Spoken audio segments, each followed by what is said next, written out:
আলমগীর। আমরা এই অভিযান আমাদের চলমান আছে এবং এর সঙ্গে জড়িত যে সমস্ত আসামি আছে আমরা তদন্তকারী কর্মকর্তার সাথে যোগাযোগ রেখে এর সাথে সম্পৃক্ত যারা আছে তাদের সকলকে দ্রুত গ্রেফতার করে আইনের আওতায় আনবো। এই জন্য আমরা দৃঢ় প্রতিজ্ঞ এই ধরনের একটি লোমহর্ষক ঘটনার যাতে কঠিন শাস্তি ব্যবস্থা করা যায় সেই জন্য আমরা ব্যবস্থা করব এবং যাতে এই বিচারটি খুব দ্রুততম সময়ে সম্পন্ন করা যায় সেজন্য আমরা সরকারের কাছে আবেদন জানাব।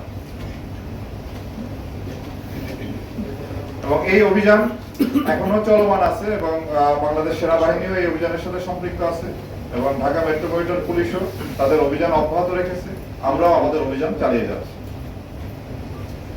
আরেকটি খুব দুঃখজনক ঘটনা যেটা আপনারা জানেন যে চট্টগ্রামে এক স্বামী তার স্ত্রীকে হত্যা করে 11 টুকরা করে সেই 11 টুকরা তার বাড়িতে রেখে সে পালিয়ে যায়। এই ঘটনাও আমরা ছায়া তদন্ত শুরু করি এবং এই ঘটনার সঙ্গে যে সম্পৃক্ত ওই স্বামী তাকে আমরা মোহাম্মদ সুমন তাকে আমরা গ্রেফতার করতে সক্ষম হই এবং তাকে আইনের আওতায় আনা হয়েছে।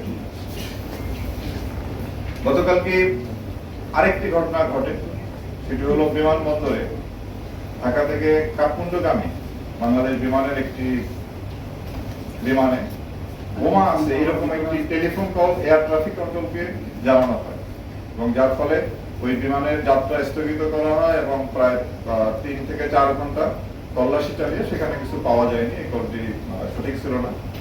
এই ঘটনা আমাদের যে জাতীয় এয়ারলাইন্সের এবং ওভারঅল বাংলাদেশের ভাবমূর্তি দেশে এবং আন্তর্জাতিক অঙ্গনে মারাত্মক ক্ষুণ্ণ হয় এবং ইতিপূর্বেও এই ধরনের বেশ কয়েকটি ঘটনা সংঘটিত হয়েছিল, টেলিফোনের মাধ্যমে বোমার খবর দেওয়া হয়, পরবর্তী পাওয়া যায়। এই ঘটনার পরপরই আমরা এটা অনুসন্ধানে নামি এবং সারা রাত অভিযান পরিচালনা করে এই ঘটনার সাথে সম্পৃক্ত 3 জনকে আমরা গ্রেফতার করতে সক্ষম হই এবং এর সঙ্গেও সেনাবাহিনী এবং অন্যান্য গোয়েন্দা সংস্থা আমাদেরকে সহায়তা করেছেন। তবে এই বিষয়টি খুব একটি দুঃখজনক ঘটনা, সেটি হলো ইমন নামে এক ব্যক্তি পরকীয়া প্রেমিকের সাথে নেপালে যাচ্ছিলেন ওই ফ্লাইটে।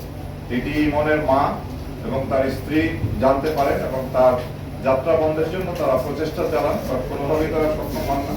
তখন ইমনেরই আর এক বন্ধু ইমরান পরামর্শ দেয় যে যদি এয়ার ট্রাফিক কন্ট্রোলকে জানানো হয় যেখানে বোমা আছে তাহলে হয়তো বিমানের যাত্রাটি বন্ধ হবে এবং একটি গঠিত কাজ, এটি আমাদের দেশের ভাবমূর্তি ক্ষুণ্ণ করে, আমাদের জাতীয় এয়ারলাইন্সের ভাবমূর্তি ক্ষুণ্ণ।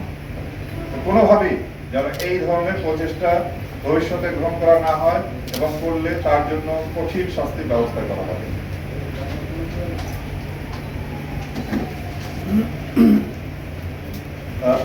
সাম্প্রতিককালে বেশ আলোচিত বিষয় হলো মব ভায়োলেন্স।